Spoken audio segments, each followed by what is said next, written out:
Assalamualaikum warahmatullahi wabarakatuh. Saudara semuanya, di mana Anda berada, saya sekarang menuju ke lokasi yang cukup angker,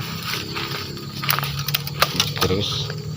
Lokasinya di dekat pemakaman umum ya.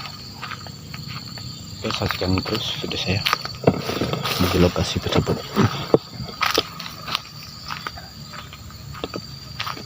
Ini ada rumpun bambu. Ini pemakaman di sini sudah ada listriknya, walaupun agak jauh dengan jalannya. Itu di atas saya tuh ada monyet. Ini masih banyak sekali binatang liar, terutama monyet di sini ini sangat merusak sekali ya. Telur ayam dia mau, apalagi kalau pisang, habis sama monyet. Nah, ini sekarang saya sudah di pemakaman umum ya. Assalamualaikum warahmatullahi wabarakatuh. Nah, untuk di daerah sini ya, tempat sini pemakamannya ini ada dua macam ya. Maksud saya yang di sebelah ini agak ke kanan saya ini khusus untuk makam-makam muslim. Nah, namun di sana itu untuk orang-orang Kristen ya. Jadi hanya ada sekatnya, ada perbedaannya.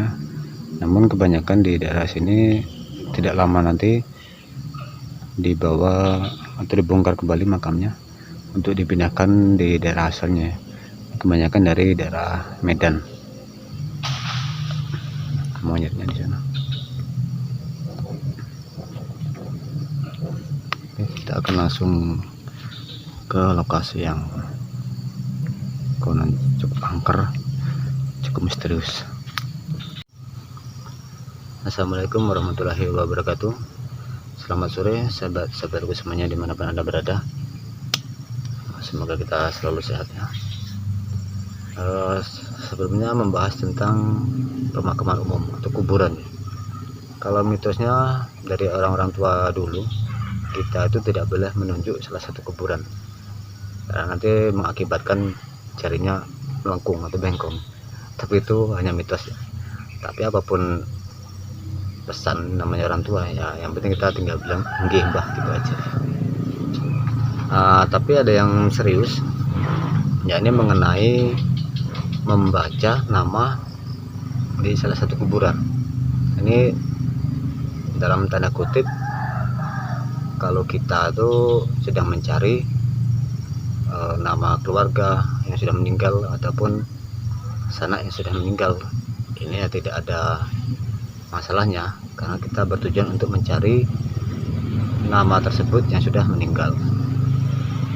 Jadi yang saya maksud tadi itu seperti tidak boleh membaca nama-nama di pemakaman atau di kuburan. Ini mengakibatkan efek kita mudah lupa ya. Jadi ingatnya melemah.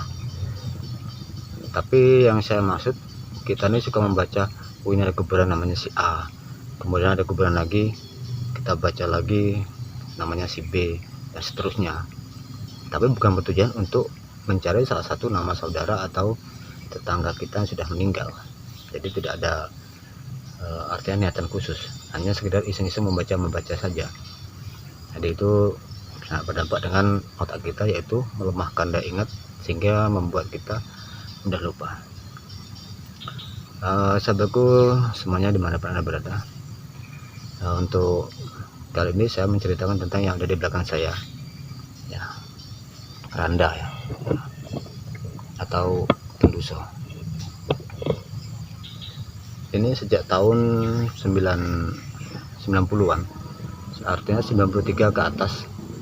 Keranda ini berada di salah satu masjid, namun sekarang masjidnya sudah dibongkar dan sudah dibangun ulang dan juga pindah lokasinya. Jadi kami dulu ketika masih remaja sangat sering sekali tidur di masjid.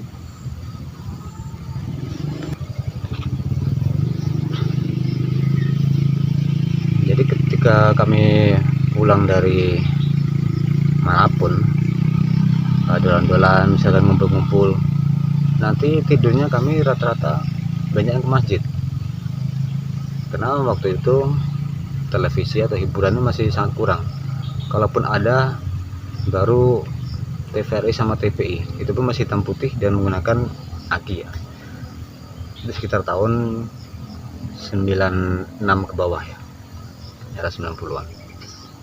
Nah, jadi hanya itu yang penting, kami merasa senang bisa ngumpul sama kawan, tidur bareng di masjid. Nah, namun suatu ketika pernah ada teman-teman di atas kami usianya, mereka ini sudah lebih dewasa, jadi pulang dari bahasa sini nih ngapel ya, pulang dari tempat cewek, kemudian setelah itu langsung tidur di masjid.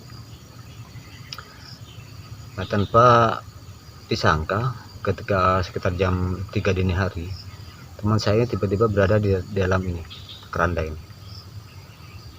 Nah, sebelumnya ini beliau, teman saya itu, keesokan harinya memang cerita sebelum dia tidur di masjid, dia ini kencing ya, buang air kecil maksudnya.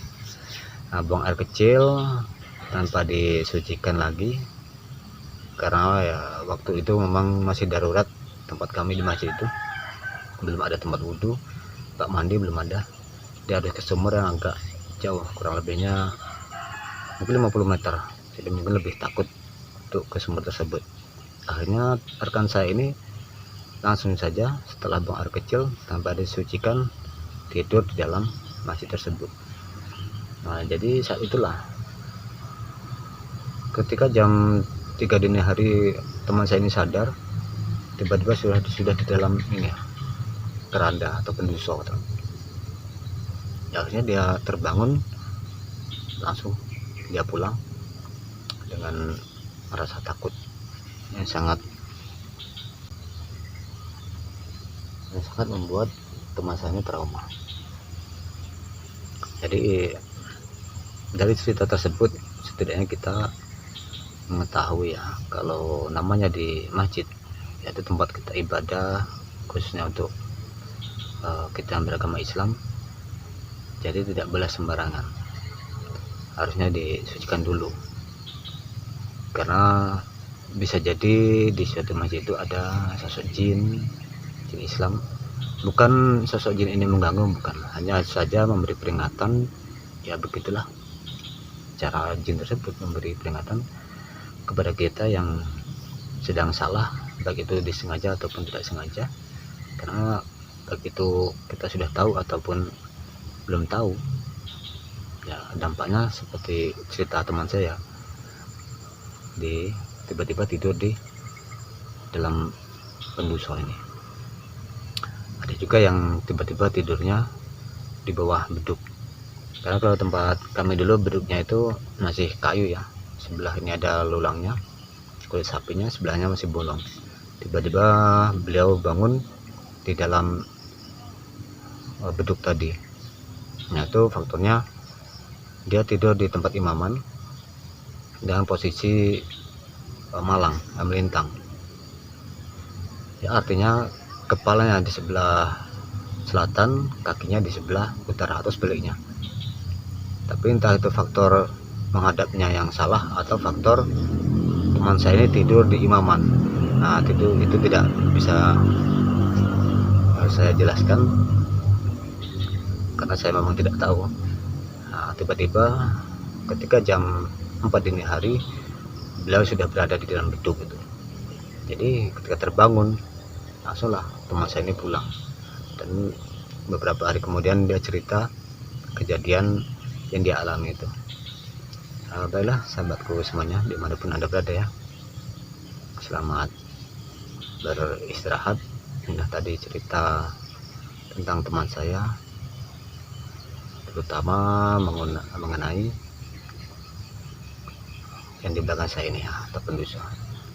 Baiklah sahabat semuanya, semoga kita sehat semua, sehat selalu semangat, dan wassalamualaikum warahmatullahi wabarakatuh. wabarakatuh.